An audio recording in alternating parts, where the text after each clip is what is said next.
The Friday night crowd at Bella Notte filled every table. Conversations in Italian and English blended together, punctuated by the clink of wine glasses and the scrape of silverware against ceramic plates. Sophia Mitchell moved between tables with practiced efficiency, balancing 3 plates along her left arm, while her right hand grabbed a 4th. 28 years old, and she had been doing this for 3 years now. She knew every creak in the floorboards, every temperamental hinge on the kitchen door, every regular customer by name and preference. She delivered the pasta dishes to table 4 without looking down. Muscle memory. Her mind was already calculating the next move. Table 7 needed water refilled. The couple at table 9 would want dessert menus soon. The kitchen was running behind on the osso buco for table 12. But first, table 7. Alessandro Vitale sat in his usual spot, the corner table with a view of both the entrance and the kitchen. He had been coming every Friday at 8 o'clock for 2 years. Not once late, not once early. Always alone. Always the same order. Sophia approached with a water pitcher in one hand and a basket of bread in the other. She set both down without making eye contact. "Good evening, Mr. Vitale. The osso buco tonight, as usual?" "Yes." His voice was quiet, controlled. Most people who came to Bella Notte either ignored him completely, pretending they didn't recognize one of the most powerful men in Manhattan's underworld, or they stared too long, whispering to their companions the moment he looked away. Sophia did neither. She treated him exactly like every other customer. Professional, efficient, distant. Red wine, the Barolo. Of course, still water, no ice. Correct. She wrote nothing down. She never did for him. 2 years of Fridays meant she had his routine memorized down to the minute. He would finish the bread before the wine arrived. He would eat slowly, methodically. He would leave cash, always exactly 30% more than the bill. He would be gone by 9:15. Sophia headed toward the bar to place his wine order when Tommy Greco's voice cut through the ambient noise. "Sophia." A word. She changed direction toward the small office near the kitchen, where Tommy stood with his arms crossed. He had been managing Bella Notte for exactly 3 weeks.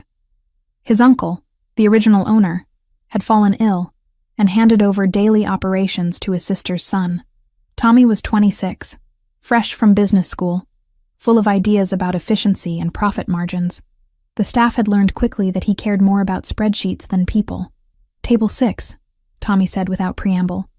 "They've been sitting for 90 minutes. They need to order dessert or leave." Sophia glanced through the office door toward table 6. An elderly couple, both well into their 70s. The man wore a suit that had gone out of style 20 years ago. The woman had her hand over his, speaking softly. "Mr. and Mrs. Castellano," Sophia said. "They've been coming here since before I started. They always take their time. That's not how we're running things anymore. Table 6 is prime real estate. We have people waiting. Tell them to order dessert or pay their bill. They're not bothering anyone. We have open tables. That's not the point. The point is maximizing revenue per table per hour. This is basic restaurant economics." Sophia felt her jaw tighten. She had worked in enough restaurants to know that some things mattered more than economics. Loyalty, history, the fact that Mrs. Castellano had lost her son last year, and coming to Bella Notte every Friday was the one routine that kept her moving forward. "I'll check on them," Sophia said carefully, "but I'm not rushing them out. You'll do what I tell you to do. You're a server, not management. I'm aware of my position. Then act like it. Go tell them to order dessert or settle up." Sophia walked out of the office without responding. She approached table 6 with a smile that felt brittle on her face. "Mr. Castellano. Mrs. Castellano. How is everything this evening?" The old man looked up with kind eyes. "Wonderful, as always. Your recommendation on the veal was perfect. I'm so glad. Can I interest you in our dessert menu tonight? The tiramisu is exceptional." Mrs. Castellano shook her head gently. "Oh, we couldn't possibly. We're quite full. But thank you, dear." Sophia nodded. "Take your time. There's no rush." She walked back toward the office where Tommy stood watching. His expression darkened when he saw she wasn't ushering the elderly couple out. What part of my instructions did you not understand? They'll leave when they're ready. They always do. There's no reason to. There's every reason. We're running a business, not a charity for old people who want to reminisce. Several nearby tables went quiet. Sophia felt heat crawl up her neck. This was not the place for this conversation. Can we discuss this after service? She asked, keeping her voice low. No. We're discussing it now. Either you do your job the way I'm telling you, or you don't work here anymore. Sophia opened her mouth to respond, but Tommy was already moving past her into the dining room. She followed, her stomach dropping as she realized what he was about to do. Tommy stopped at table 6. His voice carried across the restaurant. Excuse me, folks. I'm going to need you to either order dessert or settle your bill. We have customers waiting. Mr. Castellano blinked in confusion. I'm sorry? Your table. You've been here over 90 minutes. Order dessert or pay and leave, Mrs. Castellano's face went pale. The humiliation was immediate and visible. Other diners turned to stare. The warm atmosphere that Sophia worked so hard to maintain every shift shattered like dropped glass. We'll leave, Mr. Castellano said quietly, reaching for his wallet with shaking hands. Sophia stepped forward. Mr. and Mrs. Castellano, please. There's no rush. You're welcome to stay as long as you'd like. Tommy rounded on her. Did you just contradict me in front of customers? You're trying to undermine my authority. In my restaurant. Your uncle's restaurant, Sophia corrected before she could stop herself. The words hung in the air. Tommy's face flushed red. The entire dining room had gone silent now. Even the kitchen noise seemed muted. Sophia could feel every eye in the place watching. You're fired, Tommy said. The words came out sharp and final. Get your things and get out. Sophia stood frozen. 3 years of work. 3 years of building relationships with customers, learning the rhythms of the kitchen, making this place feel like the closest thing she had to family. Gone in 5 words. Tommy, let's talk about this privately. There's nothing to talk about. You refused a direct order. You contradicted me in front of customers. You're done. Leave. Now. The humiliation was complete. Sophia felt her face burning as she became aware of all the stares. She recognized most of the faces in the room. People she had served countless times. People who knew her name, asked about her life, left generous tips. And Alessandro Vitale, still sitting at table 7, watching everything unfold with dark, unreadable eyes. Sophia turned toward the back to collect her belongings when she heard the scrape of a chair. Heavy, deliberate, then footsteps. Slow and measured. The entire restaurant seemed to hold its breath. Alessandro Vitale stood now, his napkin placed carefully on the table. He wasn't tall, but he commanded space in a way that made the room feel smaller. He wore black pants and a dark gray shirt, with the sleeves rolled to his elbows, revealing forearms marked with ink that disappeared under the fabric. His watch caught the light. His expression remained perfectly neutral. He walked toward Tommy. Not rushed. Not aggressive, but something about the way he moved made every person in the restaurant lean back slightly, giving him space. Tommy noticed him approaching. His confident anger faltered. He recognized Alessandro. Everyone in this neighborhood knew Alessandro Vitale by sight, even if they pretended they didn't. Alessandro stopped 3 feet away from Tommy. He slipped one hand into his pocket. The gesture looked casual. It wasn't. How much does this place cost? Alessandro asked. His voice was quiet enough that only those nearby could hear clearly. Tommy laughed nervously. I'm sorry? The restaurant. How much to buy it? It's not for sale. Everything is for sale. Alessandro pulled out his phone with his free hand. He didn't look at Tommy while he typed. What's your price? I don't have a price. My uncle owns this place and he's not selling. Alessandro looked up from his phone. His eyes were dark brown, almost black in the low light. They held Tommy's gaze without blinking. Call your uncle.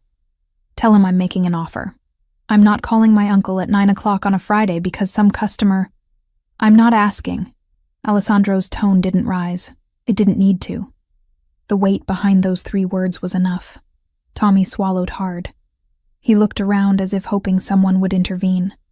No one moved. He pulled out his own phone with trembling fingers. Sofia stood near the kitchen door, watching this unfold like it was happening to someone else. This couldn't be real. Alessandro Vitale wasn't actually trying to buy Bellanota because she got fired. That was insane. Her thoughts scattered when the front door opened and two men in expensive suits walked in. They weren't customers. They moved too purposefully, scanning the room with professional assessment before their eyes landed on Alessandro. One of them carried a leather briefcase. Tommy was still on the phone, speaking in rapid Italian to his uncle. His face had gone from red to pale. He kept glancing at Alessandro with obvious fear. Alessandro gestured toward one of the empty tables. The two men in suits sat down and opened the briefcase. Papers. Lots of papers. 15 minutes passed like 15 hours. Sofia couldn't move, couldn't process what she was seeing. The other diners sat in stunned silence. Even the kitchen staff had emerged to watch through the service window. Tommy's uncle arrived in a taxi, still in his bathrobe and slippers. He was 74 years old and sick with something nobody talked about openly. He shuffled in with the help of a cane and looked at Alessandro with tired resignation. They spoke in Italian. Quick, efficient sentences. The old man kept nodding. At one point, he glanced toward Sofia with something like apology in his eyes. Then he looked at his nephew with unmistakable disgust. Papers were signed. Money was discussed in terms Sofia couldn't quite hear, but involved numbers that made her head spin. Alessandro produced a check from one of his men. Just like that. Done. Alessandro Vitale now owned controlling interest in Bellanota. He turned to Tommy, who stood frozen near the bar. "Get your things," Alessandro said quietly. "You don't work here anymore." Tommy opened his mouth, closed it, opened it again. Nothing came out. He looked at his uncle, who had already turned away, signing the last of the paperwork with shaking hands. Now, Alessandro's voice remained soft. That made it worse somehow. Tommy grabbed his jacket from the office and walked out without another word. The door closed behind him. The sound echoed in the silent restaurant. Alessandro looked around the dining room. Everyone who had their meal interrupted tonight. "It's on the house. Stay as long as you'd like. Order whatever you'd like." He said it in English first, then repeated it in Italian. The tension broke. Conversation resumed, though quieter than before. Mr. and Mrs. Castellano still sat at table 6, holding hands and looking shell-shocked. Alessandro walked toward Sofia. She had pressed herself against the wall near the kitchen, trying to become invisible. It didn't work. He stopped in front of her, close enough that she could smell his cologne. Something woodsy and expensive. "You have your job back," he said. "If you want it." Sofia stared at him. Her mind was completely blank. He waited for a response. When she didn't give one, he nodded once as if her silence communicated something clear. Then he walked back to table 7, sat down, and picked up his fork. His ossobuco had gone cold during the chaos. He ate it anyway. Sofia remained frozen against the wall. Around her, Bellanota slowly returned to its normal rhythm. Orders were placed. Food was delivered. The world kept turning, but everything had changed, and Sofia had no idea what she was supposed to do about it. Sofia didn't go back on Saturday. She stayed in her small apartment in Queens, staring at her phone while it buzzed with calls from the restaurant. Unknown numbers. She knew who was calling. The new owner. Or his people. She let every call go to voicemail. Her hands shook when she finally listened to the messages. A man with a gruff voice said, "Mr." Vitale wanted to discuss her employment status. Another message, a woman this time, said the position was still available, and could she please return the call. The third message was just silence. Then a click. Sofia deleted them all. She spent the weekend applying to every restaurant within a reasonable commute. Her resume was solid. 3 years at Bellanota, 5 years before that at various establishments across the city. Good references from former managers. She knew how to work a busy floor, how to read customers, how to maximize tips without being pushy. Someone would hire her. Someone always did. By Monday morning, she had 3 interviews lined up.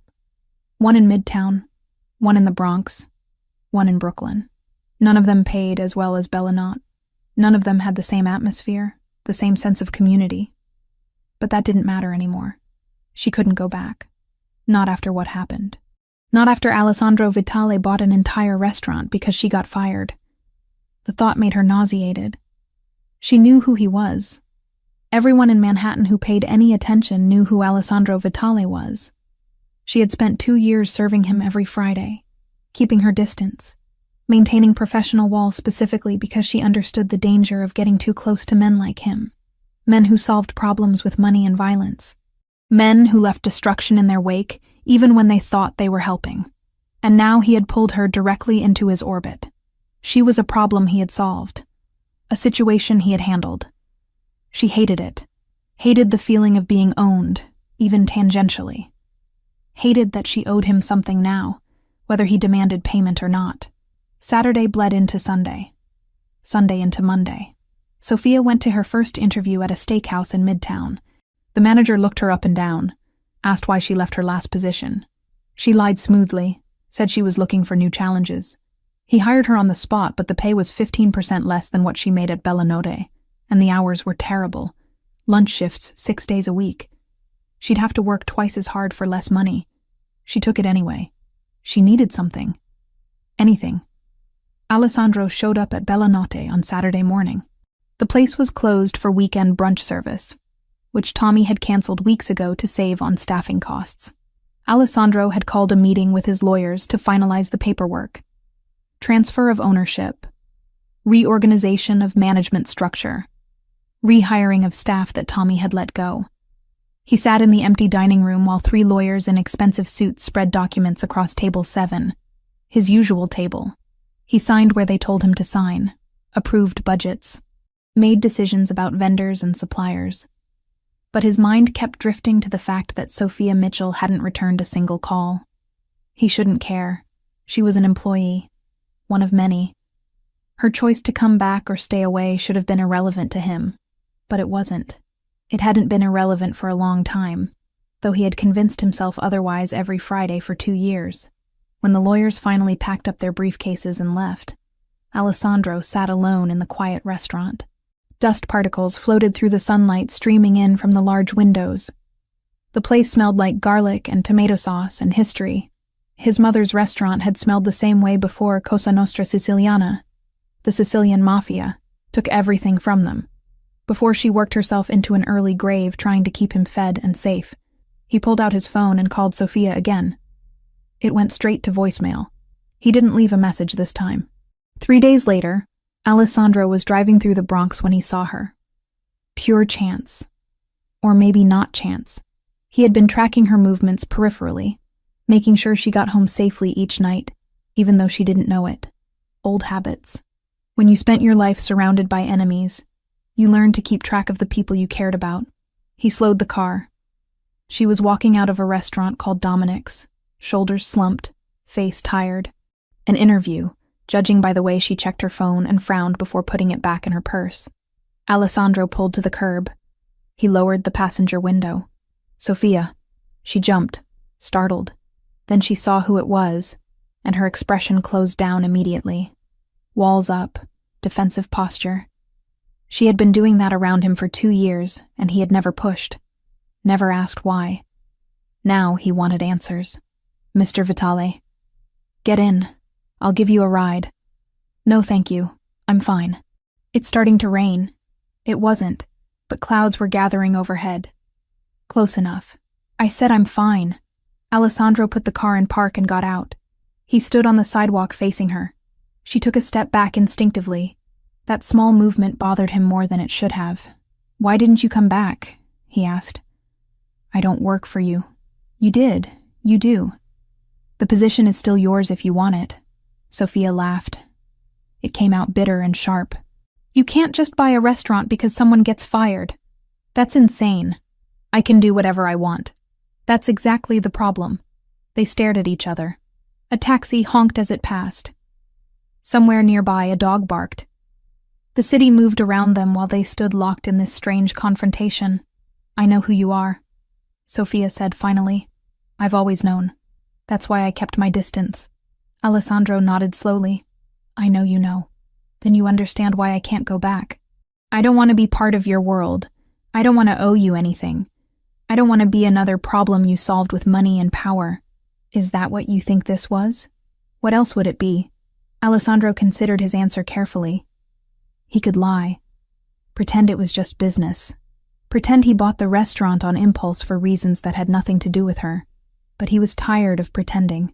You were the only person in that building who treated me like a human being, he said. Not a monster, not a god. Just a man who wanted to eat his dinner in peace. For 2 years, every Friday, you gave me that. So when I saw you humiliated in front of everyone for doing the right thing, I handled it. Sophia's expression flickered. Something between understanding and fear. I don't need you to handle things for me. I know. That's one of the reasons I did it.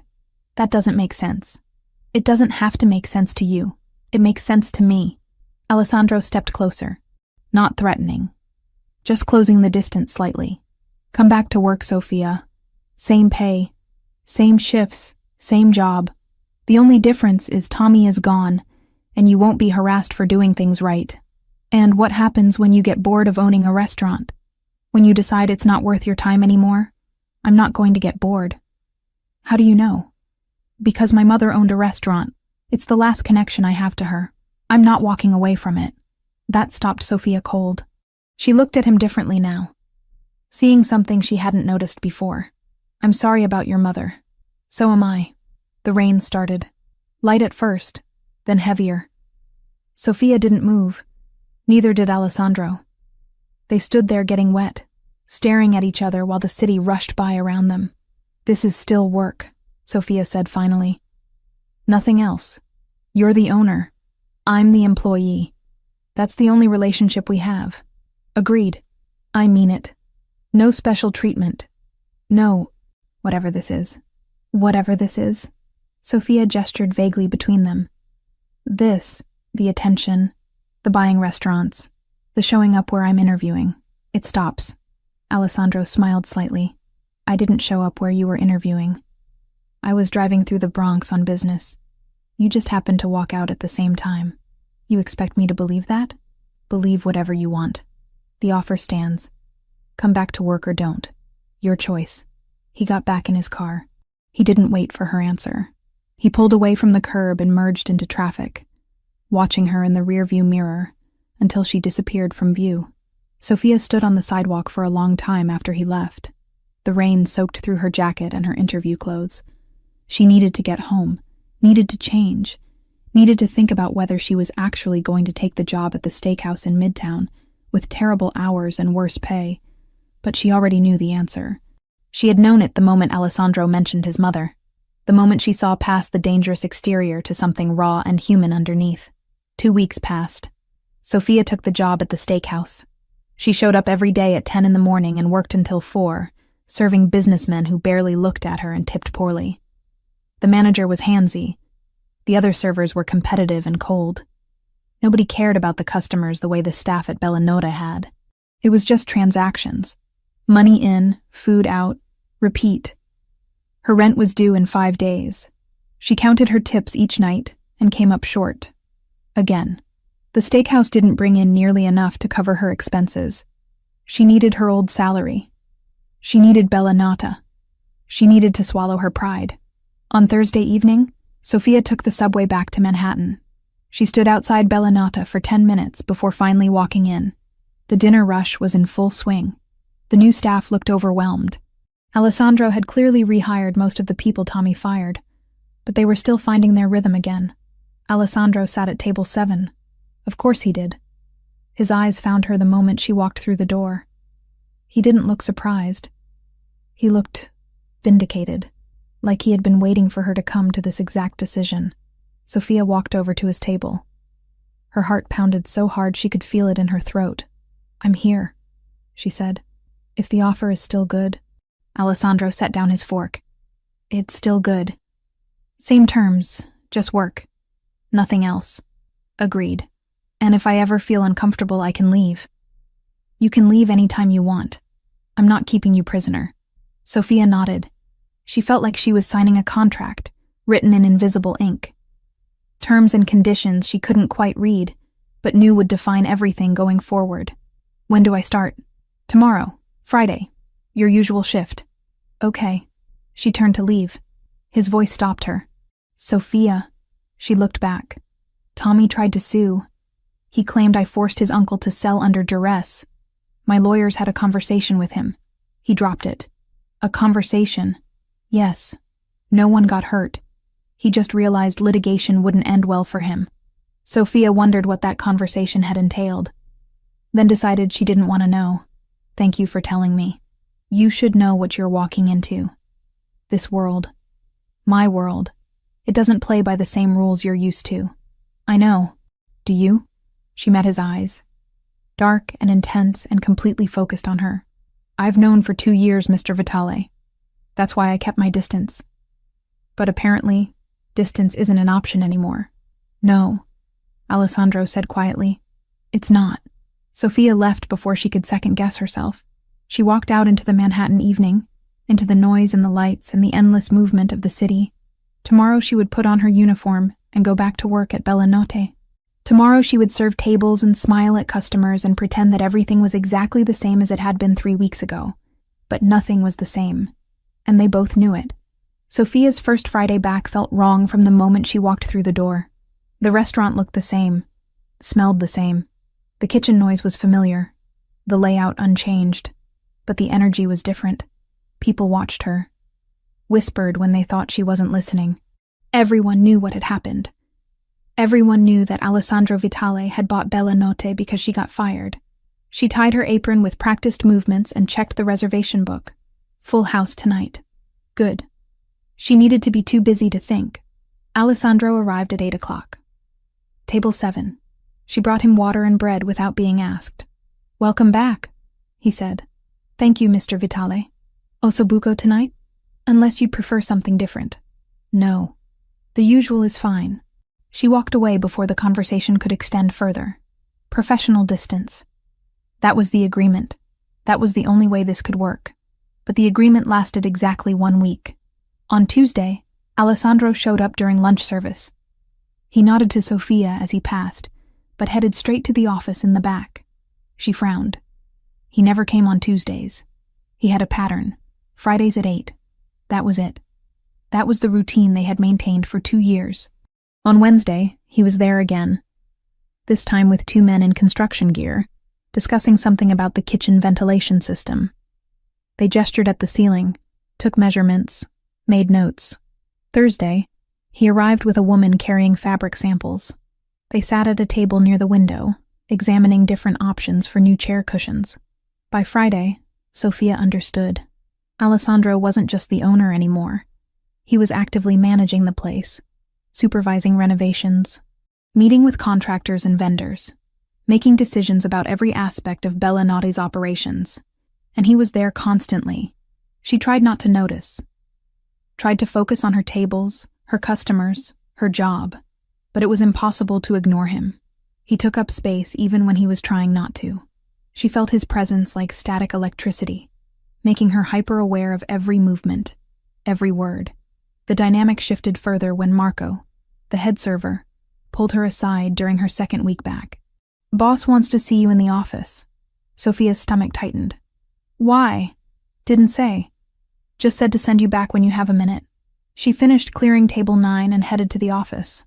Alessandro sat behind the desk that used to belong to Tommy's uncle. He had replaced the old furniture with modern pieces. Clean lines, dark wood. Everything organized with military precision. You wanted to see me? Alessandro looked up from his laptop. Sit down. She remained standing. I'm in the middle of a shift. This won't take long. Sit. Sophia sat. She folded her hands in her lap and waited. I'm restructuring management, Alessandro said. Marco is good with customers, but he's not organized. The inventory system is a disaster. Ordering is inconsistent. We're wasting money on spoiled product because nobody is tracking expiration dates properly. Okay, I want you to take over administrative duties. Inventory, ordering, staff scheduling. You'll still work the floor during busy shifts, but your primary responsibility will be operations management. Sophia blinked. That's not what I was hired to do. No, it's a promotion. I didn't ask for a promotion. You're getting one anyway. You're capable. You know the restaurant better than anyone else here. And you're not going to steal from me or cut corners to make yourself look good. I trust you. The last sentence hit harder than it should have. Trust. From a man who trusted almost no one. What's the pay? She asked. Alessandro named a figure that was 40% higher than what she had been making as a server. That's too much. That's what the position is worth. Take it, or I'll hire someone external who won't know the restaurant the way you do. Sophia studied his face. He wasn't bluffing. This was a genuine offer. A real promotion based on merit, but it also meant more time around him. More interaction. More proximity. Just work, she said. That was the agreement. This is work. I need an operations manager. You're qualified. That's business, not personal. She wanted to argue but couldn't find solid ground. He was right. It was a business decision. The fact that it also meant she would be spending more time near him was secondary. Or at least, it should be. Fine, she said. I'll do it. Good. Start Monday. I'll show you the current systems and where we need improvements. Sophia rose, fingers curling around the doorknob. Sophia. She paused. Thank you. She nodded and walked out before her composure could crack. The new responsibilities came with new challenges. Sophia spent Monday morning in the office with Alessandro, learning the inventory software and reviewing vendor contracts. He sat close enough that she caught the faint edge of his cologne when he leaned in. His shoulder brushed hers when he leaned over to point at something on the screen. Small touches. Incidental. But they sent electricity through her nervous system every time. She tried to focus on the numbers, the spreadsheets, the practical details of running a restaurant, but she was intensely aware of him, the way he explained things with patient precision, the way his voice dropped slightly when he was concentrating, the way his hands moved across the keyboard with surprising grace for someone who looked like he solved most problems with violence. By Tuesday, she had identified 3 major issues with the current ordering system. By Wednesday, she had contacted new vendors to get competitive quotes. By Thursday, she realized they had a serious problem. The wine distributor canceled our account, she told Alessandro during the afternoon lull. They won't return my calls. Alessandro's expression darkened. Which distributor? Moretti's. They've been supplying Bellanotte for 15 years. Did they give a reason? No. Just an email saying they were terminating the relationship effective immediately. Alessandro pulled out his phone. He made a call in rapid Italian. His tone was clipped and cold. When he hung up, his jaw was tight. They have ties to the Lombardis, rival family. They don't want association with me. Can we find another distributor? Yes, but it will take time to build the relationship and negotiate terms. He looked at her for a long moment. I have contacts in Brooklyn.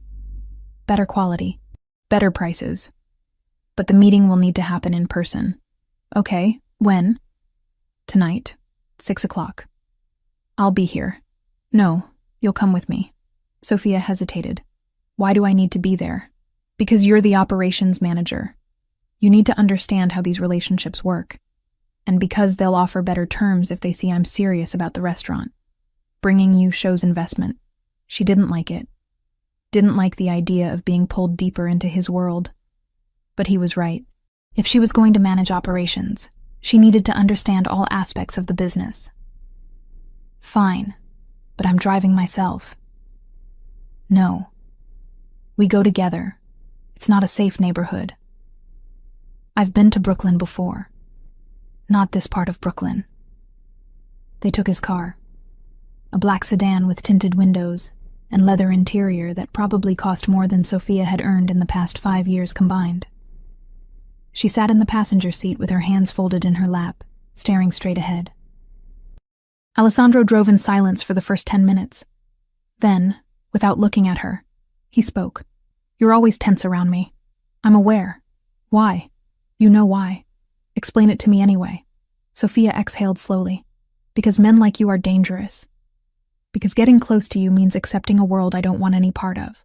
Because no matter how normal you try to make this seem, it's not normal. None of this is normal. And yet you came back. I needed the job. You could have found another job. Not one that paid as well. So you're here for the money. I'm here because I'm practical. I know what my options are. I know what I can afford to turn down and what I can't.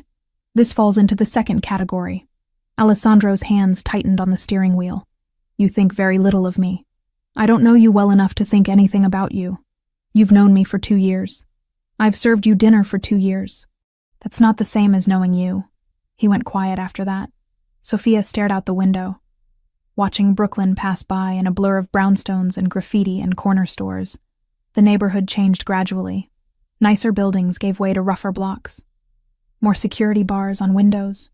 More people lingering on corners with watchful eyes. Alessandro pulled up to a building that looked like a social club from the outside. Unmarked door. No sign. Just an address number barely visible in the fading light. He parked and turned to her. When we go inside, let me do the talking. If they ask you direct questions, answer honestly but briefly. Don't volunteer information. Don't stare at anything too long. Just follow my lead. You're scaring me. Good. Fear keeps you alert. Alert keeps you safe. They walked inside together. The interior was dimly lit and smelled like cigars and expensive whiskey. Men in expensive suits sat at small tables playing cards. A long bar stretched along one wall. Everyone looked up when Alessandro entered. Some nodded. Others looked away quickly. A man in his 60s approached them, well-dressed, silver hair, warm smile that didn't quite reach his eyes. Alessandro, good to see you. Vincent, thank you for meeting on short notice. Of course, anything for Vitale family. His eyes shifted to Sophia. And who is this? Sophia Mitchell. She manages operations at Bella Nota. She'll be handling our account moving forward. Vincent extended his hand. Sophia shook it. His grip was firm, but not aggressive. Welcome, Miss Mitchell. Please, sit. We'll discuss business over drinks. They sat at a table in the corner. Vincent ordered wine. The good stuff. The kind that came without a price tag because if you had to ask, you couldn't afford it. Alessandro explained what they needed. Consistent supply, quality products, competitive pricing. Vincent listened with the patience of someone who had heard 1,000 similar requests. But when Alessandro mentioned specific wines, specific vintages, Vincent's expression changed. Interest sparked. You know your wines. My mother taught me. She believed good food deserved good wine. Smart woman. She was. They talked for 40 minutes. Sophia mostly listened, occasionally answering questions about volume and delivery schedules. But she watched how men approached Alessandro with deference, how his posture never fully relaxed, how his eyes tracked every person who moved through the room. This was his world. Power and respect built on foundations she couldn't see but could feel. Violence lurking under every polite conversation.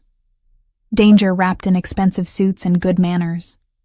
Vincent offered terms that were significantly better than what Moretti's had been providing. 30% better. Sophia knew enough about restaurant operations to recognize the discount for what it was. Favor trading, relationship building, currency that had nothing to do with money. We have a deal, Alessandro said, shaking Vincent's hand. Pleasure doing business with you. And Miss Mitchell, if you need anything, you call me directly. Alessandro's people are my people. They left 20 minutes later. Sophia waited until they were back in the car before speaking. Those prices are too good. What does he want in return? Goodwill. Association with my organization. Future favors that may or may not ever be called in. That's not how normal business works. I never claimed this was normal business. Sophia leaned her head against the seat. She felt exhausted. Drained. Like she had just run a marathon in heels. You were right, she said quietly. I wouldn't have gotten those prices on my own. No, you wouldn't have. So I guess I should thank you. You don't have to thank me. You're working for me. I'm giving you the resources to do your job properly. That's how this is supposed to work. They drove back to Manhattan in silence. Sophia processed everything she had seen. Everything she now understood about the world Alessandro operated in. It was exactly as dangerous as she had feared.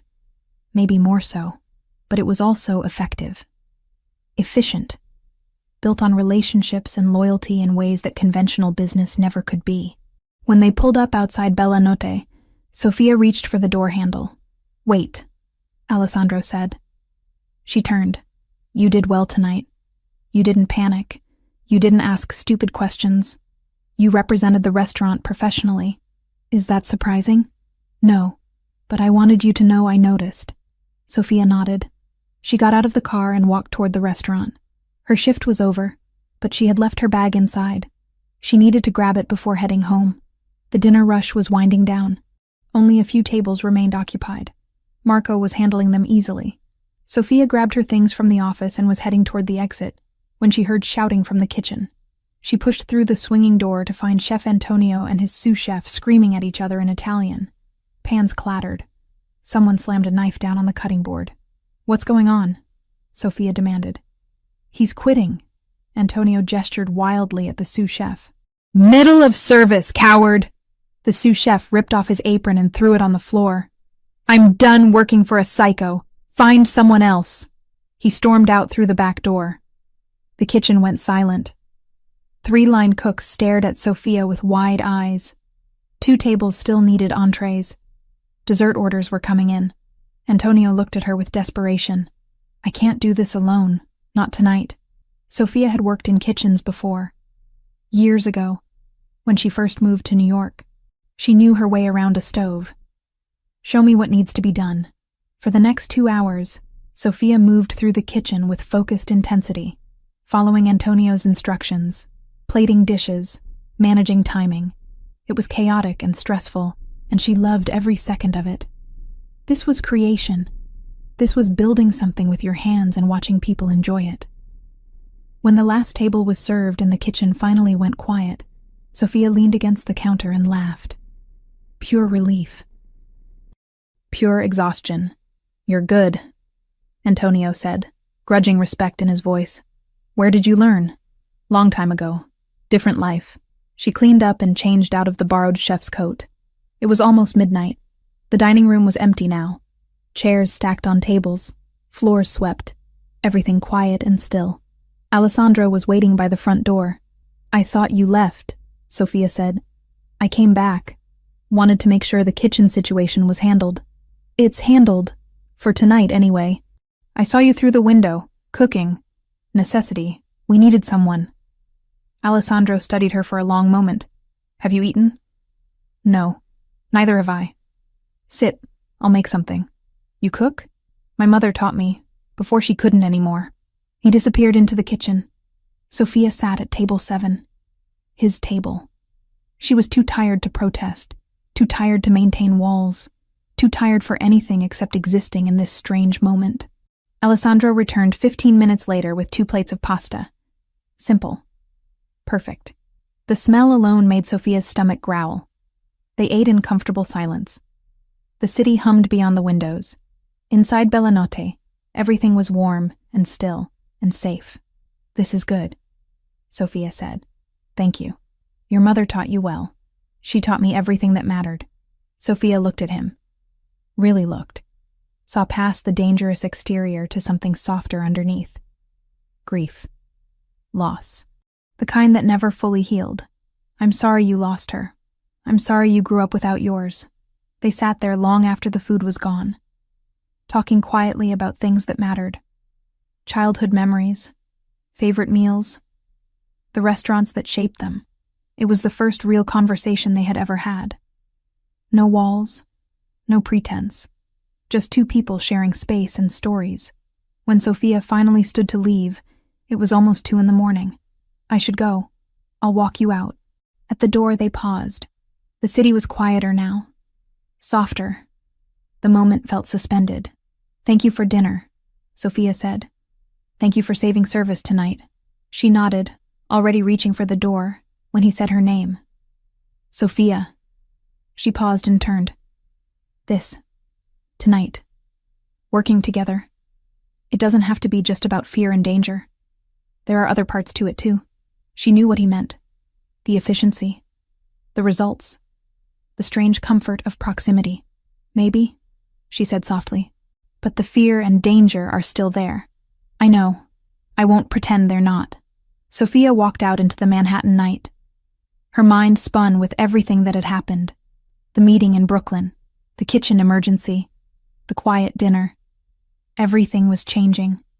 The careful distance she had maintained was eroding, and she had no idea how to stop it, or if she even wanted to anymore. The weeks following the dinner at Bellanotte changed everything in ways Sophia couldn't quite name. Small shifts, subtle movements toward something she still refused to acknowledge. Alessandro started showing up earlier in the mornings. Not for meetings or renovations. Just arriving before the staff, making coffee in the industrial machine that had been there since before Sophia started working. He would leave a cup on the desk in the office. Black with 1 sugar. Exactly how she took it. She never thanked him. Never mentioned it. But she drank it every morning. He also assigned security to walk the staff out after closing shifts. Not just Sophia. Everyone. He framed it as general safety measures, but Sophia noticed the guard always waited until she got into her cab before leaving his post. The air conditioning in the kitchen had been broken for 8 months. 3 different repair companies had come and left, saying the system needed complete replacement. Too expensive. Not worth it. Within a week of Alessandro taking over, new units were installed. Top of the line. The kitchen staff nearly cried with relief. Sophia watched these gestures accumulate. Small kindnesses wrapped in practical justifications. He never drew attention to them, never asked for gratitude or acknowledgement. He just did them and moved on. It made maintaining distance infinitely harder. One Thursday evening, after the dinner rush had cleared and most of the staff had gone home, Sophia was doing inventory in the walk-in refrigerator, clipboard in hand, counting produce, checking expiration dates. The cold air felt good after hours on the hot floor. She didn't hear Alessandro enter until he spoke. "You're working late." She jumped, nearly dropping the clipboard. "You scared me." "Sorry, I saw the light on. Just finishing inventory. We're low on fresh basil and the tomatoes from our usual supplier aren't good quality anymore. I'm looking for alternatives." Alessandro leaned against the doorframe. He wore dark jeans and a black shirt with the sleeves rolled up. Casual. She had never seen him casual before. "You care about this place," he observed.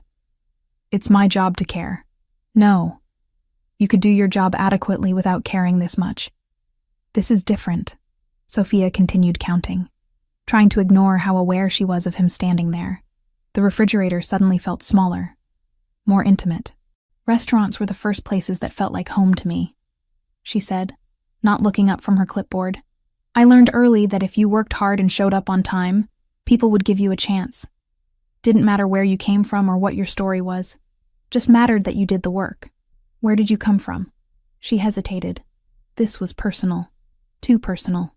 But something about the late hour and the cold air, and the fact that he had shared pieces of his own story made her answer. "Foster care. 7 different homes between ages 6 and 18. Some better than others. None of them permanent." Alessandro went very still. "Your parents?" "Mother lost custody when I was 6. Neglect. Drug addiction. I don't know where she is now. Don't want to know. Father was never in the picture." "I'm sorry. Don't be. I survived. Some kids don't. Surviving isn't the same as living." Sophia finally looked up at him. His expression was open. Genuinely concerned. No pity. Just understanding. "No," she agreed quietly. "It's not. But you learn to take what you can get." Alessandro pushed off the doorframe and walked into the refrigerator. The temperature dropped further when the door closed behind him. He stood close enough that Sophia could see the details she usually missed. A small scar above his left eyebrow. Flecks of gold in his dark brown eyes. The way his jaw tightened when he was thinking. "My mother had a restaurant," he said. "Nothing fancy. Small place in Little Italy. She made everything from scratch. Spent 16 hours a day in that kitchen. What happened to it? My father was killed when I was 12. Cosa Nostra Siciliana. The Sicilian Mafia.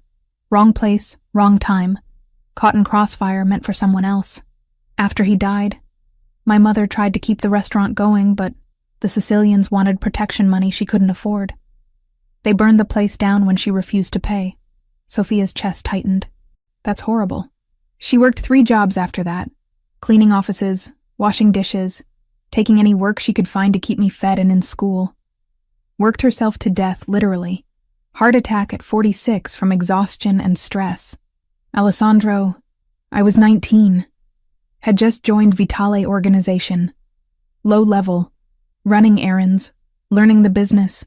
When she died, I promised myself I would never be powerless again. Never let anyone take what was mine. Never fail to protect the people I cared about. He looked directly at her. The intensity in his gaze made her breath catch. That's why I bought Bella Notte, not just because of what happened to you. Because this place reminds me of her restaurant. The smell, the sounds, the way the kitchen feels alive during service. Being here makes me feel connected to her again. Sophia set down the clipboard. I didn't know. I don't tell many people. But you should understand why this matters to me. Why I'm not walking away from it. They stood in the cold refrigerator, sharing space and stories and a silence that felt heavier than any conversation. Sophia realized she was shivering. Not from the temperature. From proximity. From the way Alessandro was looking at her like she was something precious that might break. You're cold, he said. I'm fine. You're shaking. It's a refrigerator. That's what happens. He smiled slightly. Come on, let's get out of here before we both freeze. They walked back into the kitchen. The warmth hit Sophia's skin like a physical force. She rubbed her arms, trying to restore circulation. Alessandro watched her. Coffee? It's almost 11. So? I won't sleep. Neither will I. Keep me company anyway. Sophia should have said no, should have grabbed her things and gone home. But she didn't want to. For the first time in 2 years, she wanted to stay in his presence, wanted to keep talking, wanted to see what else lived beneath the surface of Alessandro Vitale. They sat in the empty dining room. Alessandro made espresso using the machine behind the bar. He brought 2 small cups and sat across from her at table 7. Tell me about the foster homes, he said. Which one was worst? The 3rd one. Father was angry. Mother pretended not to notice. I lasted 4 months before they sent me back. And the best? The last one. Mrs. Huang. She was older. Widowed. Took in foster kids because her own children had grown and moved away. She taught me to cook. Basic stuff. How to make fried rice. How to time vegetables so they stayed crisp. She's the reason I wanted to work in restaurants. Do you still talk to her? She died 6 years ago. But I visit her grave on her birthday. Bring flowers. Tell her about my life. Alessandro's expression softened. She would be proud of how far you've come. I hope so. They drank their espresso in comfortable silence. Outside, Manhattan moved through its late-night rhythms. Taxis honked. Sirens wailed in the distance. The city never slept. Never stopped. What about you? Sophia asked. After your mother died, how did you survive that? I didn't. Not in any healthy way. I threw myself into the organization. Worked every job they gave me. Proved myself useful. Climbed ranks. By 25, I was running operations. By 30, I controlled everything Vitale family touched. I became exactly what I needed to become, to make sure no one could ever hurt me again. And did it work? Depends how you define work. I have power, respect, resources. No one threatens me. No one takes what's mine. He paused. But I'm also alone. Have been for years. Power doesn't keep you warm at night. Respect doesn't fill empty rooms. Sophia's heart clenched. She understood that loneliness, had lived in it herself for most of her life. Why are you telling me this? She asked softly. Because you asked. Because you're the first person in a long time who actually wanted to know. Not for leverage, not for advantage. Just because you're curious about who I am. I shouldn't be curious. Why not? Because getting curious about you is dangerous. Getting close to you is dangerous. Everything about this is dangerous. And yet you're still here. Sophia had no answer for that. She was still here. Had been coming back every day for weeks now. Working beside him. Learning his rhythms. Noticing small details. The way he ran his hand through his hair when he was frustrated. The way his voice dropped when he was tired. The way he looked at her when he thought she wasn't watching. She was noticing too much. Feeling too much. The espresso cup sat empty between them. The restaurant was completely silent now. Just the two of them in this bubble of artificial light, while the city sprawled dark and endless beyond the windows. Alessandro stood. "I should let you get home." Sophia stood too. They walked toward the front door together. He grabbed her coat from the hook and held it open for her. She slipped her arms through the sleeves, acutely aware of his hands near her shoulders. His breath against her hair. At the door, they paused. The moment stretched, extended. Neither of them moved to break it. "Thank you for telling me about your mother," Sophia said. "Thank you for listening." "Alessandro?" "Yes?" She turned to face him fully. They stood so close. Too close. She could feel the heat radiating from his body, and his cologne, clean and sharp, cut through the coffee and kitchen scents. "This can't become something." "I know. I mean it. We work together. You own the restaurant. I'm your employee. There are boundaries." "I agree." "Then why are you looking at me like that?" His eyes searched her face. "Like what? Like you want to cross every boundary we just talked about." Alessandro didn't deny it. Didn't step back. He raised one hand slowly, giving her time to move away.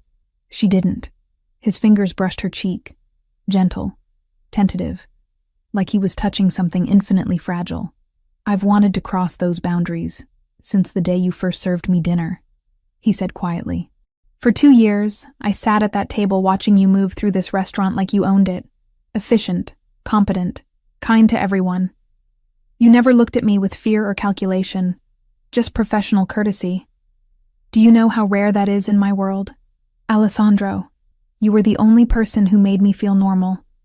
Human. Not a monster or a god. Just a man who wanted a good meal and a moment of peace.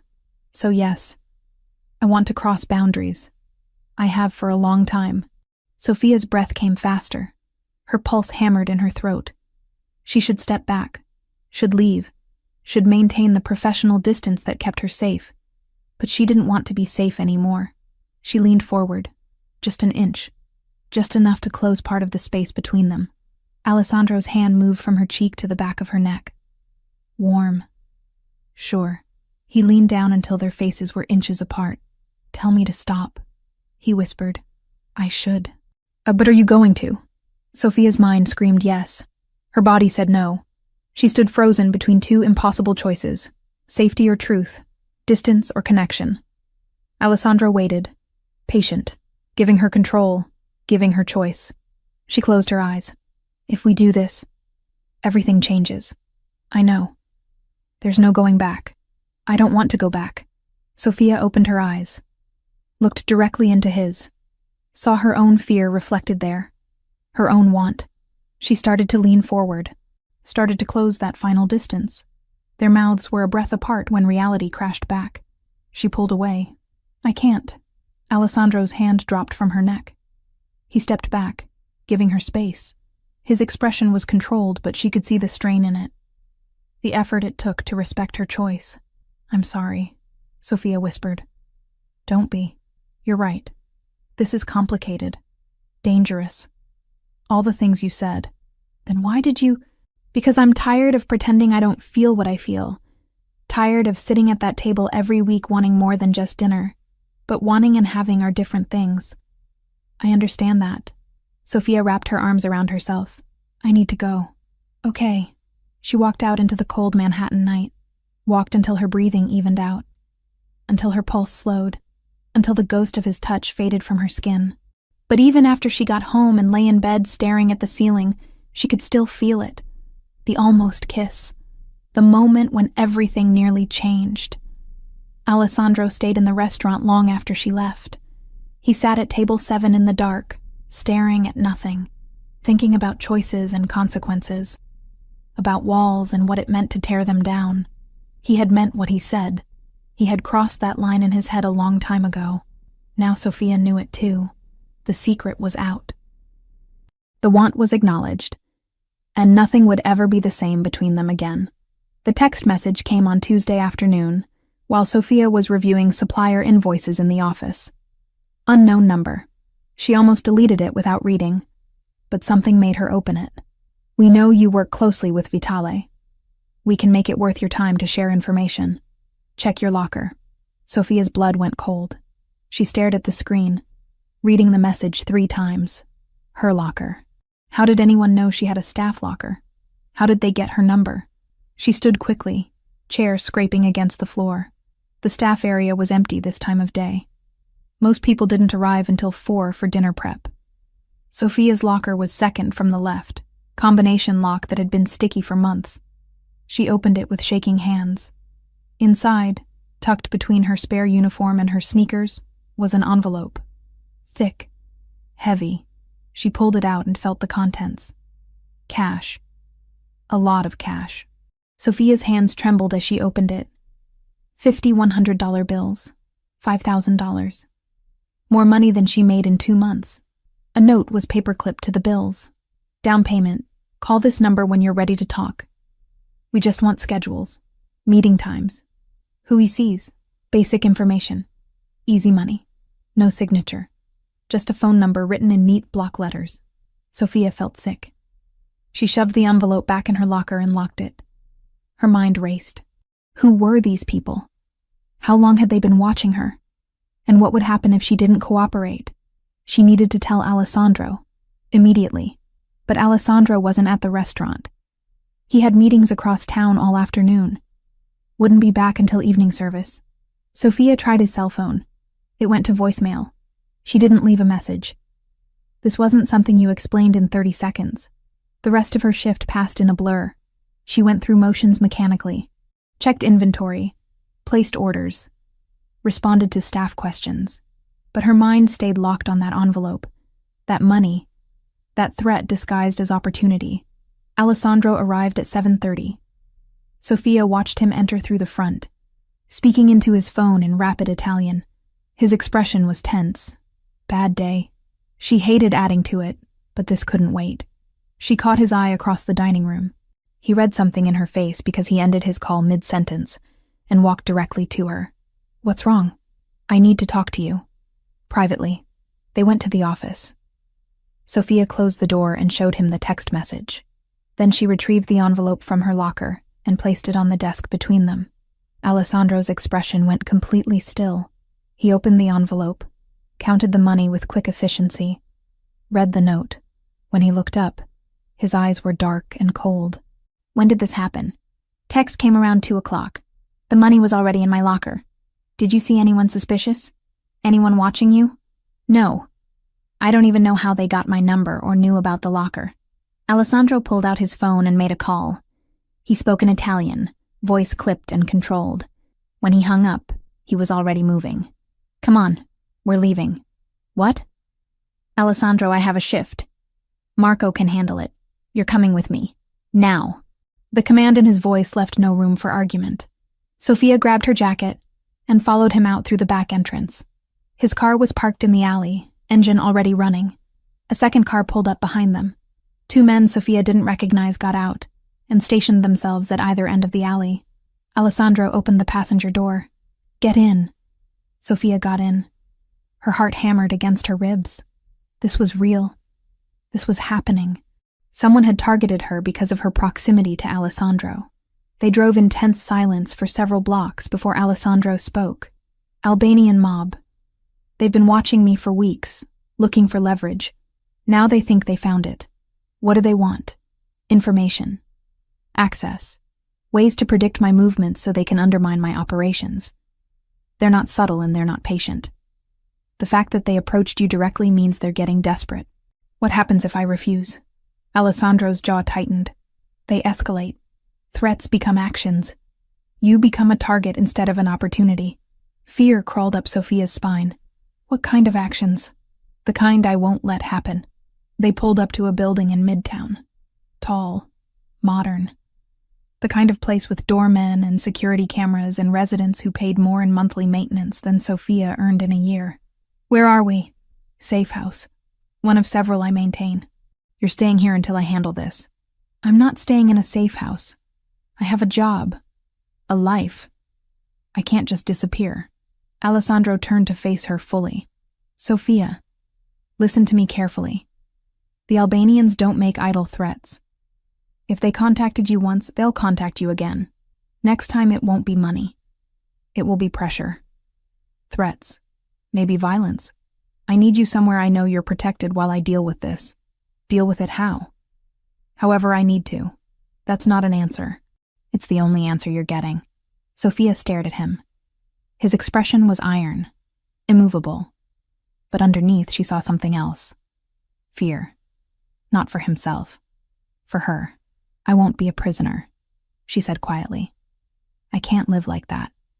I grew up with no control over my life. I'm not going back to that feeling. Alessandro exhaled slowly. What do you want me to do? Ignore the threat? Pretend you're not in danger? No, but I won't hide either. Increase security at the restaurant if you need to. Put someone on my building. Do whatever makes sense. But I'm not running. They sat in the car outside the safe house, neither moving. The city hummed around them. Normal people walking normal lives. Sophia envied them. You're stubborn, Alessandro said finally. I prefer determined. Stubborn. Practical. A ghost of a smile touched his mouth. Then it vanished. Fine. I'll put security on you. But you follow their instructions. You don't go anywhere alone. You check in regularly. And if I say you need to move, you move. No arguments. Agreed. I'm serious, Sophia. This isn't negotiable. I understand. He made more calls. Arrangements were made in Italian too fast for Sophia to follow. 20 minutes later, a man in his 30s arrived at the car window. Alessandro rolled it down. This is Marcus. Former military. He'll be your primary security. He goes where you go. Marcus nodded to Sophia. Professional. Polite. Built like he could break someone in half without much effort. Ma'am, I don't need a bodyguard, Sophia protested weakly. Yes, Alessandro said. You do. They drove Sophia back to her apartment in Queens. Marcus followed in a separate vehicle. When they arrived, Alessandro got out with her. I'm walking you up. Her building was old, 5 stories, no elevator. They climbed to the 4th floor. Sophia unlocked her apartment door, and Alessandro stepped inside first, scanning the small space with professional assessment. Studio apartment. Kitchenette in one corner. Bed against the far wall. Bathroom barely big enough to turn around in. You live here, he said. Not a question. A statement heavy with unspoken judgment. Yes, it's small. I know. It's what I can afford. Alessandro walked to the window and looked down at the street. No security cameras in the building. Fire escape right outside your window. Ground floor entrance has a broken lock. This place is a nightmare from a safety perspective. It's home. He turned to face her. You could stay somewhere better, somewhere safer. I like my independence.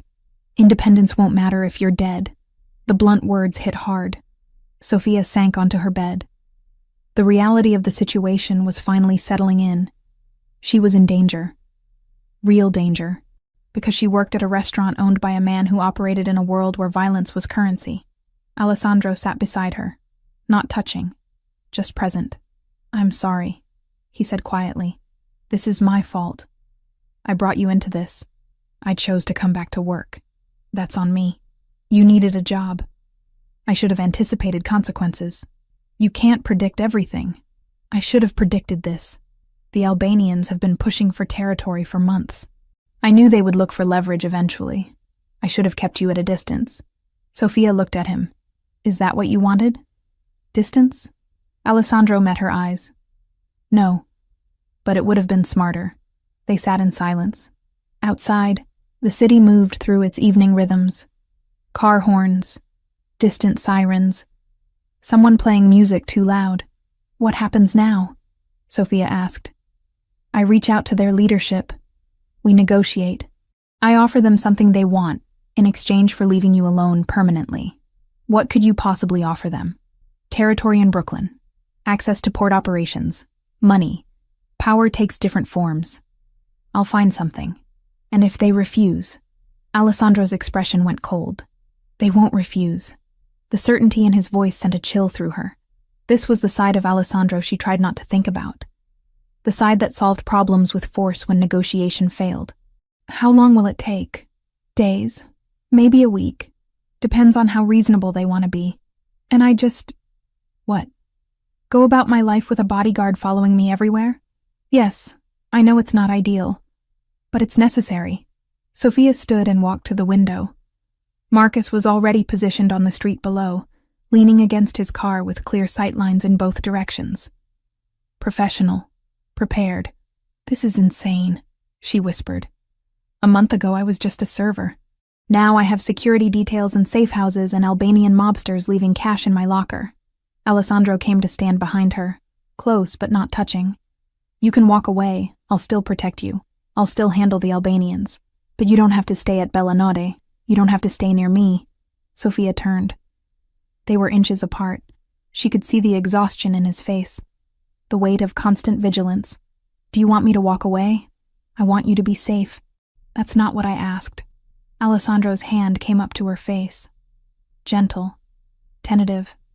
His thumb brushed her cheekbone. No, he said quietly. I don't want you to walk away. I haven't wanted that since the first night you served me dinner 2 years ago. But what I want and what's best for you are very different things. Maybe I should get to decide what's best for me. And what do you decide? Sophia's breath caught. She was standing on another edge. Another moment where everything could change. I decide I'm tired of being afraid. I decide that danger has always been part of my life in different forms. I decide that maybe, for once, I want something I actually want, instead of just something safe. Alessandro's eyes searched her face. You're sure? No, but I'm choosing it anyway. He leaned forward slowly, giving her time, giving her choice. This time Sophia didn't pull away. Their lips met. Soft. Careful. A kiss that felt like a promise and a risk all at once. When they separated, Alessandro rested his forehead against hers. I'll keep you safe, he whispered. Whatever it takes. I know. They stood there in her small apartment while the city moved around them. Two people choosing danger over safety. Connection over distance. Whatever came next, they would face it together. 7 days passed. 7 days of Sophia living with constant security. Marcus followed her everywhere. To the restaurant. Home. The grocery store. Everywhere. She hated it. Hated the loss of privacy. Hated feeling watched constantly. But Alessandro had been clear. This was non-negotiable until the Albanian situation was resolved. On the 8th day, Alessandro came to the restaurant during the afternoon lull. Sophia was in the office reviewing next week's schedule when he walked in and closed the door behind him. It's handled. Sophia looked up. The Albanians? Yes, we came to an agreement. They get expanded port access and Red Hook. I get assurances that you and anyone connected to Bellanode are completely off limits. Permanently. Relief flooded through her. It's really over? The immediate threat, yes. I can't promise there will never be other problems. That's the nature of this life. But this specific situation is resolved. What does that mean for Marcus? He'll stay for another 3 weeks. Make sure the agreement holds. After that, we'll reassess. Sophia nodded. A few more weeks of constant surveillance felt manageable, if it meant real resolution on the horizon. Thank you, she said, for handling it. You don't need to thank me. This happened because of me. I was cleaning up my own mess. Still, thank you. Alessandro moved closer to the desk. They hadn't been alone together since the kiss in her apartment. Work had kept them in public spaces with staff constantly around.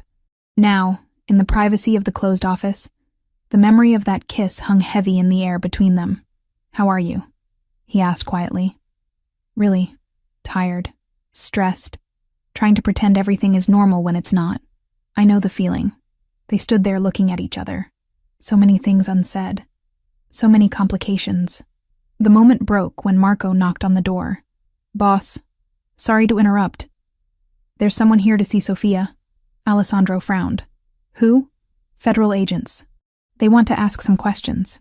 Sophia's stomach dropped. Alessandro's expression went carefully neutral. Tell them we'll be out in a minute. Marco nodded and left. Alessandro turned to Sophia. FBI? They're probably investigating connections to my organization. Standard procedure. Don't lie to them, but don't volunteer information either. Answer exactly what they ask and nothing more. Understand? Yes. And Sophia, you have rights. You don't have to talk to them without a lawyer present if you don't want to. I didn't do anything wrong. I know. But that doesn't always matter to federal agents building a case. They walked out together. 2 people in dark suits stood near the hostess station. A man and a woman, both in their 40s, both carrying themselves with the particular confidence of federal law enforcement. The man had salt and pepper hair and tired eyes. The woman was shorter, sharp features, expensive watch. The man stepped forward. Sophia Mitchell? Yes. He pulled out identification. Agent David Reeves, FBI. This is Agent Patricia Kim. We'd like to ask you a few questions if you have time. About what? About your employment here. About the restaurant's recent change in ownership. Just routine questions. Won't take long. Sophia glanced at Alessandro. He gave a barely perceptible nod. Permission to cooperate within limits. Okay. We can talk in the office. Actually, Agent Kim said, we'd prefer to speak with you alone, without Mr. Vitale present. Alessandro's jaw tightened, but he didn't argue. Sophia, you don't have to agree to that. You can have representation. It's fine, Sophia said. She wasn't afraid of questions. She had nothing to hide. She led the agents to the office. They sat across the desk from her. Agent Reeves pulled out a small notebook. Agent Kim folded her hands and studied Sophia with assessing eyes. Before we start, Reeves said, I need you to understand this is voluntary. You are not under arrest. If you want an attorney, we can stop and reschedule. I understand, Sophia said. How long have you worked at Bellinote? Reeves asked. 3 years. And what's your position? I started as a server. Now I'm operations manager. I handle inventory, ordering, staff scheduling, vendor relationships. When did that promotion happen? About a month ago. After Mr. Vitale purchased the restaurant. Tell us about that purchase. Were you aware it was happening? Sophia recounted the night Tommy fired her. Alessandro's intervention, the rapid acquisition. She kept her answers factual and brief. And you came back to work here voluntarily? Kim asked. Yes. Even knowing who Alessandro Vitale is? His connections? I needed a job. Bellinote offered good pay, and I knew the work. You weren't concerned about working for someone with suspected organized crime ties?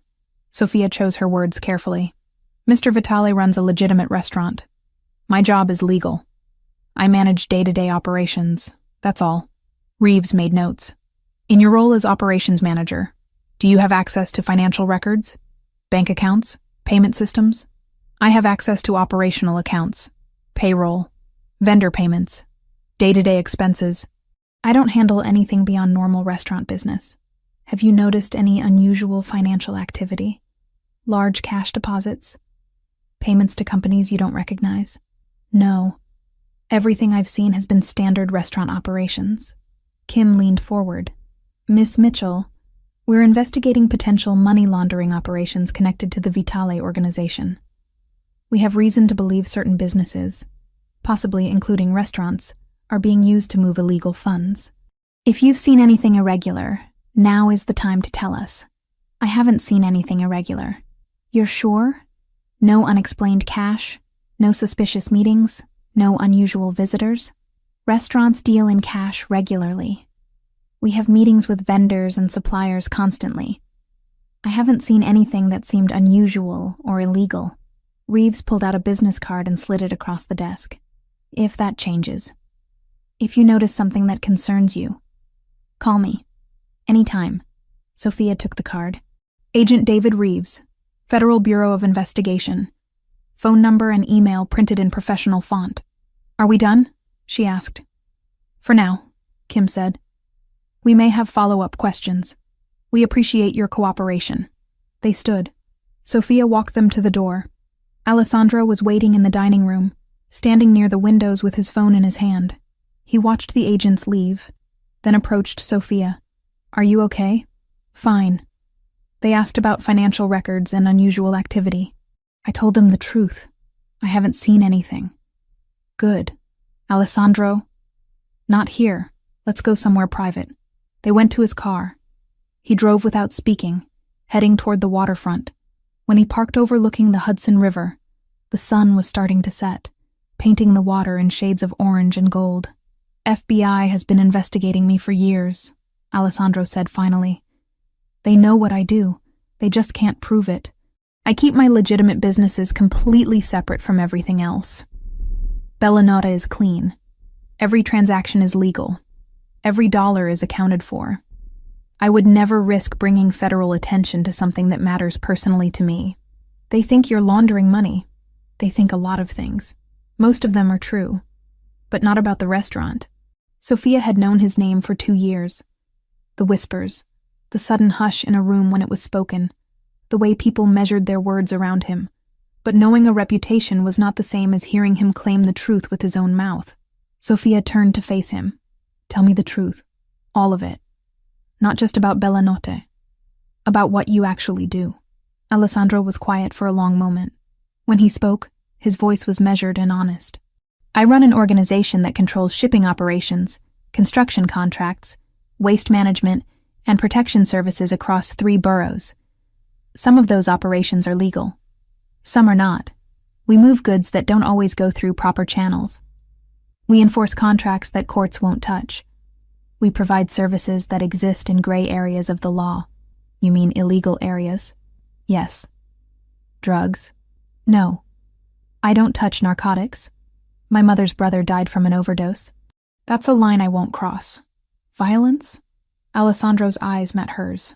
When necessary. I try to avoid it. But in my world, sometimes force is the only language people understand. Sophia felt her chest tighten. Hearing it stated plainly was different from suspecting it, different from knowing abstractly. This was concrete, real. Alessandro Vitale ran a criminal organization. He broke laws. He hurt people when he deemed it necessary. Why are you telling me this? She whispered. Because you asked. Because you deserve honesty. Because if this is going to be something real between us, you need to know exactly who I am, not the version I present to the world. The actual truth.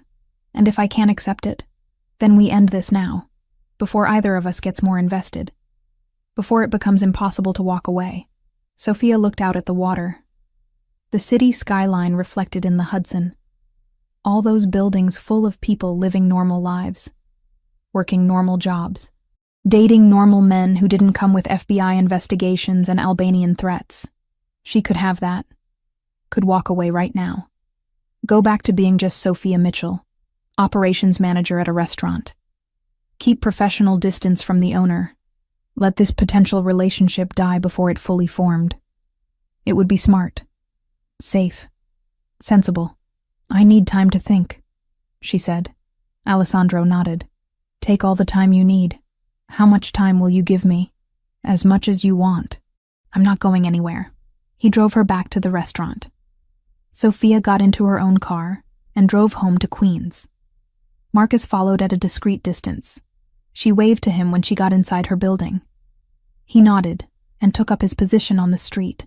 Inside her apartment, Sophia sat on her bed and stared at Agent Reeves's business card. She could call. Could tell them she knew Alessandro ran criminal operations. Could cooperate with their investigation. Maybe they would offer protection. Maybe they would help her disappear if things got dangerous. But that wasn't what she wanted. The realization hit her slowly. She didn't want to disappear. Didn't want to betray Alessandro. Despite everything he had just told her. Despite knowing the truth about his life. She wanted to stay. Not because she was trapped. Not because she was afraid. But because underneath all the danger and complication, she saw something real. Someone who understood loneliness. Someone who knew what it meant to survive. Someone who looked at her like she mattered more than anything else in his complicated world. 2 days passed. Sophia went to work. Did her job. Avoided Alessandro as much as possible while she processed. He gave her space. Didn't push. Didn't pressure. Just existed in the background of her life, waiting for her decision. On the third day, Sophia found him in the restaurant during the afternoon. He was reviewing paperwork at table 7, his usual spot. She walked over and sat down across from him. He looked up. Hi. Have you decided? I'm still thinking. Okay. Can I ask you something? Anything. If I choose this, can you promise me the restaurant stays clean? That Bella Notte never becomes part of your other operations? I promise. This place is separate. It stays separate. And can you promise that you'll be honest with me? Not about business details. I don't need to know specifics. But about anything that puts me at risk. Anything I need to be aware of for my own safety. Yes, I can promise that. Sophia took a deep breath. I grew up with no control over my life. I was moved from home to home. Had decisions made for me by strangers. Spent years feeling powerless. I know. Working in restaurants gave me back control. I could choose where I worked, how hard I pushed, what risks I took. And for years, I chose safety. I chose distance from anything that felt dangerous or unstable. Alessandro waited. Let her work through it. But safety is an illusion, Sophia continued. I learned that watching foster siblings get hurt in safe homes. Watching people struggle despite doing everything right. Safety doesn't protect you from life. It just limits what you're willing to risk. What are you saying? I'm saying I've thought about this. Really thought about it. And I know the smart thing would be to walk away. To find another job. To date someone normal who doesn't come with federal investigations and security details. Yes, that would be smart. But I don't want smart. I want real. And what I feel when I'm around you is the most real thing I've experienced in years. She met his eyes. So I'm choosing this. I'm choosing you, with full knowledge of who you are and what your world involves. Alessandro's expression transformed. Relief. Joy. Something deeper that she couldn't quite name. Are you sure? No, but I'm doing it anyway. He reached across the table and took her hand. His grip was warm, strong, certain. I'll keep you safe, he said quietly. That's not negotiable. You're choosing to stay in my life, but you're not choosing to be unprotected. Understood? Understood. And if you ever change your mind, if this becomes too much, you tell me. No judgment, no consequences. You can walk away whenever you need to. Okay. They sat there holding hands across table 7. The restaurant was empty except for kitchen staff prepping for dinner service. Afternoon light filtered through the windows. Outside, Manhattan moved through its rhythms. Inside, something fundamental shifted. Sophia had made her choice. Now she would live with it. Whatever came next, she was ready. The first morning after Sophia made her choice, she woke up feeling different. Lighter. Like a weight she had been carrying for 2 years had finally been set down. She checked her phone. A text from Alessandro, sent at 6 a.m. Good morning. Coffee is ready when you get here. Sophia smiled. Small gestures. Consistent. Reliable. These were the things that mattered more than grand declarations. She arrived at Bella Notte at 9. The restaurant was quiet, morning light streaming through the windows. Alessandro was in the office, reviewing something on his laptop. A cup of coffee sat on the desk, black with 1 sugar. You're early, he said without looking up. So are you. I'm always early. Sophia picked up the coffee and took a sip. Perfect temperature. Perfect sweetness. He had been making her coffee every morning for weeks now, and he knew exactly how she liked it. Thank you, she said. You're welcome. They settled into the day's work. Sophia had vendor calls to make, schedules to finalize. Alessandro had his own meetings, his own responsibilities. But throughout the day, their paths crossed. Small moments, his hand on her lower back as he passed behind her in the narrow hallway. Her fingers brushing his when she handed him paperwork. Nothing dramatic. Just presence. Just choice being lived out in tiny increments. The week passed in similar fashion. They worked together during the day, had dinner together most nights after service ended, talked about everything and nothing, childhood memories, favorite books, the small details that built intimacy brick by brick. On Friday night, Alessandro sat at table 7 during dinner service. Sophia brought him his usual order without asking. When she set the plate down, he caught her wrist gently. "Sit with me. Just for a minute. I'm working. Marco can handle the floor for 5 minutes." Sophia sat. The dining room buzzed with conversation and clinking silverware. They existed in a small bubble of quiet within the noise. "I've been thinking about something," Alessandro said. "What?" "The first night I came here, 2 years ago. I had just buried someone. One of my men, young kid, 23, got caught in crossfire that wasn't meant for him." Sophia's chest tightened. "I'm sorry. I came to dinner because I didn't want to be alone but couldn't stand being around my own people. Everyone looking at me to make decisions, to be strong, to not show weakness." He paused. "You served me that night. Efficient. Kind. You didn't know who I was yet. Treated me like any other customer. And for 1 hour, I got to be just a man eating dinner. Not a boss. Not a killer. Just someone who needed a good meal and a moment of peace. I remember that night. You looked exhausted. I was. I've been exhausted for years, but sitting at this table every Friday gave me something to look forward to. One night a week where I could pretend to be normal, where someone treated me like I was human." Sophia reached across the table and took his hand. "You are human. Complicated and dangerous and involved in things I don't fully understand. But human. I know that now. You taught me that." They sat in silence for a moment. Then Sophia stood. "I need to get back to work. But we'll talk more tonight, after closing. I'll be here." The evening continued. Service ran smoothly. No disasters, no emergencies. Just a restaurant doing what restaurants do. Feeding people. Creating moments. Building memories. When the last customer left and the staff finished cleaning, Sophia found Alessandro waiting by the front windows. He stood silhouetted against the city lights, hands in his pockets, watching the street below. "Ready?" he asked when she approached. "For what?" "I want to show you something." They took his car. He drove through Manhattan's late-night traffic, heading downtown. When he parked in Little Italy, Sophia looked around in confusion. "Why are we here?" "You'll see." They walked half a block. Alessandro stopped in front of an empty storefront. Dark windows, faded sign. Clearly closed for years. "This was my mother's restaurant," he said quietly. "Bella Rosa. She opened it when I was 8. Closed when I was 12 after my father died. The Sicilians burned it 6 months later when she couldn't pay protection money." Sophia looked at the abandoned space. She could imagine it filled with light and life.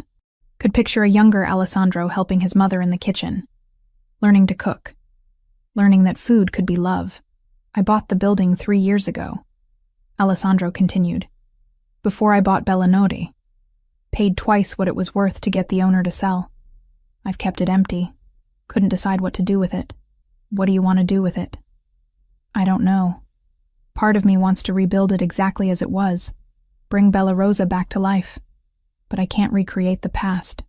My mother is gone. That version of this place is gone." Sophia studied his profile. The grief was still there. Probably always would be. Grief didn't disappear. It just became something you carried differently. "Maybe it doesn't need to be Bella Rosa," she said. "Maybe it could be something new. Something that honors what it was while being something different." Alessandro looked at her. "What are you suggesting?" "I don't know yet. But you don't have to decide tonight. The building will still be here when you're ready." They stood on the quiet street for a while longer.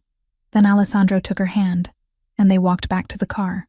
The drive to her apartment in Queens took 20 minutes. When they arrived, he parked but didn't turn off the engine. "Do you want to come up?" Sophia asked. "Do you want me to?" "Yes." Alessandro turned off the car. They climbed the 4 flights to her studio apartment. Inside, Sophia kicked off her shoes and went to the small kitchen area to make tea. Alessandro sat on her bed since there was no couch. The space was too small for pretense. "This apartment is terrible," he said. Sophia laughed. "It's not that bad. There's no security. The building is falling apart. You deserve better. I like it here. It's mine. You could have something nicer, safer. Are you offering to be my landlord now? I'm offering to give you options." Sophia brought 2 mugs of tea and sat beside him. Their shoulders touched in the small space. I don't need you to solve all my problems, Alessandro. I need you to be present. To be honest. To be someone I can trust. The rest I can figure out myself. You're very independent. I had to be. No one was going to take care of me. I learned early that I was responsible for my own survival. You're not alone anymore. I know. But old habits are hard to break. Alessandro set down his tea and turned to face her fully. I want to do this right. Whatever this is between us. I want to build something real. Not rushed. Not based on crisis or adrenaline. Something steady. What does that look like for you? I don't know. I've never done this before. Never let anyone close enough to matter this much. Neither have I. They looked at each other. 2 people who had spent years protecting themselves from exactly this kind of vulnerability. This kind of risk. Alessandro leaned forward. This time when they kissed, it wasn't tentative or interrupted. It was sure. Certain. 2 years of tension and restraint finally released. Sophia's hands found his shoulders. His arms wrapped around her waist.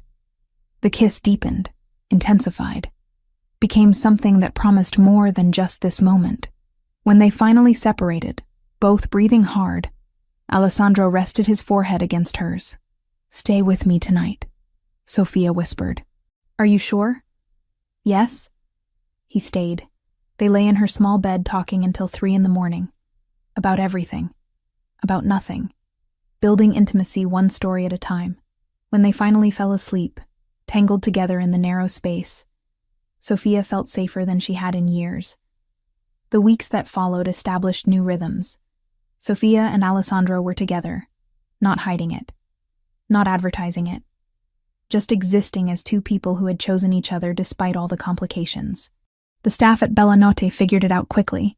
The way Alessandro looked at Sophia, the way she smiled when he entered a room, the small touches that passed between them. No one commented directly, but everyone knew. Sophia's official promotion to general manager came with business cards and a salary that finally allowed her to start saving money. Alessandro gave her full autonomy over operations. He trusted her judgment, let her make decisions without constantly second-guessing. It was the kind of professional respect she had always wanted, but never experienced before. The FBI came back twice more. Same questions, same fishing for information. Sophia gave the same answers. She saw nothing illegal, knew nothing useful. Eventually they stopped coming. Either they gave up, or decided she genuinely had nothing to offer their investigation. Marcus, her bodyguard, was reassigned after the Albanian agreement held for 3 weeks. Sophia was glad for the returned privacy, but surprised to find she missed his steady presence. He had been professional, respectful, never intrusive. She told Alessandro this one night, and he smiled. Marcus is still around. You just don't see him anymore. But he's there. Alessandro. What? You think I'm going to completely remove security just because one immediate threat is resolved? There will always be other threats. That's the reality. I can't live with constant surveillance. You're not. You're living with occasional check-ins from people I trust. There's a difference. Sophia wanted to argue, but realized it was pointless. This was Alessandro's world. This was the compromise she had accepted. Occasional security in exchange for being with someone who made her feel alive for the first time in her adult life. 1 month after Sophia made her choice, Bellanotte closed for 2 days for minor renovations. New tables, fresh paint, updated lighting that made the space feel both modern and timeless. When they reopened, the place was packed. Reservations booked solid for weeks. Sophia stood near the hostess station on opening night, watching the controlled chaos of a full dining room. She had staff she trusted, systems that worked, a restaurant that functioned like a well-oiled machine because she had built it that way. Alessandro sat at table 7, his spot, his routine. But now when she brought him water and bread, she sat down across from him for a moment. Busy night, she said. You've done well. The place runs better than it ever has. I had good resources to work with. You had talent. Resources just gave you room to use it. Sophia smiled. Are you complimenting me, Mr. Vitale? I'm stating facts, Miss Mitchell. She stood to get back to work. His hand caught hers briefly. A small gesture, one that meant everything. The months continued. Summer turned to fall. Fall to winter. Sofia and Alessandro built something steady in the midst of his chaotic world. It wasn't always easy. There were nights he came to the restaurant tense and withdrawn, dealing with problems she knew better than to ask about.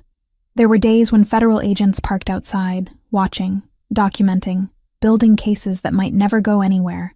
But there were also quiet mornings drinking coffee together, late nights after the restaurant closed, cooking experimental dishes in the empty kitchen. Weekends when Alessandro took her to museums and parks, and all the places tourists visited, but most New Yorkers never bothered with. He was teaching her that life could include both danger and joy, that you could acknowledge risk while still choosing connection, that safety wasn't found in isolation, but in building something worth protecting. Sofia was teaching him that vulnerability wasn't weakness, that letting someone see your scars didn't make you less powerful, that the strongest thing he had ever done was admit he needed someone. They grew together, learned together, built a relationship that existed in the spaces between his world and hers, finding middle ground one careful step at a time. On a Friday night, 6 months after Sofia made her choice, Alessandro sat at table 7. She brought his osso buco without asking, set it down carefully. His hand came up to cover hers on the plate. "I love you," he said quietly. Simple, direct, no preamble. Sofia's breath caught. They hadn't said it yet, hadn't put words to what they both felt. Naming it made it real, made it something that could be lost. "I love you too," she whispered. He smiled. A real smile, the kind that transformed his entire face. "Good, because I was getting tired of not saying it. How long have you known?" "Since the night I bought this restaurant. Maybe before." Hard to say exactly when wanting someone becomes loving them. For me, it was the night you told me about your mother, when I saw past everything else to who you really were. Alessandro pulled her hand to his lips, kissed her knuckles gently. "Finish your shift. We'll celebrate properly later." Sofia went back to work, but everything felt different now. Lighter, more solid. They had said the words, made the commitment explicit. Whatever came next, they would face it as people who loved each other. The restaurant closed at 11. Sofia finished her closing duties while Alessandro worked in the office. When the last staff member left, they were alone. "Ready to go?" she asked from the office doorway. Alessandro looked up from his laptop. "Actually, I have something for you." He pulled a small box from his desk drawer. Not ring-sized. Something else. Sofia took it and opened it carefully. Inside was a key. "What's this?" "Key to my apartment in Midtown. I want you to have it. You don't have to move in. Not yet. But I want you to have the option. I want you to know you always have a place with me." Sofia stared at the key. Such a small object. Such an enormous gesture. Alessandro giving her access to his private space, his home, the place where he went to be alone. "Are you sure?" "I've never been more sure of anything." Sofia closed her fingers around the key. "Thank you. You're welcome." They left Bellinot together, walked out into the Manhattan night. The city moved around them in its endless rhythm. Millions of people living millions of lives. Most of them would never understand the choice Sofia had made, the world she had entered, the risks she accepted daily, but that was okay. Her life wasn't meant to make sense to anyone else. It just had to make sense to her. And standing there with Alessandro's hand in hers, a key to his apartment in her pocket, and 6 months of building something real behind them, it made perfect sense. She had chosen danger over safety, connection over distance, love over fear, and she would choose it again, every single day, the restaurant behind them, the city ahead of them, their future uncertain, but their commitment absolute. Sofia Mitchell and Alessandro Vitale, 2 people who had been invisible for different reasons, who found each other in the chaos, who built something worth protecting in the spaces between his world and hers. It wasn't a fairy tale. It was better. It was real.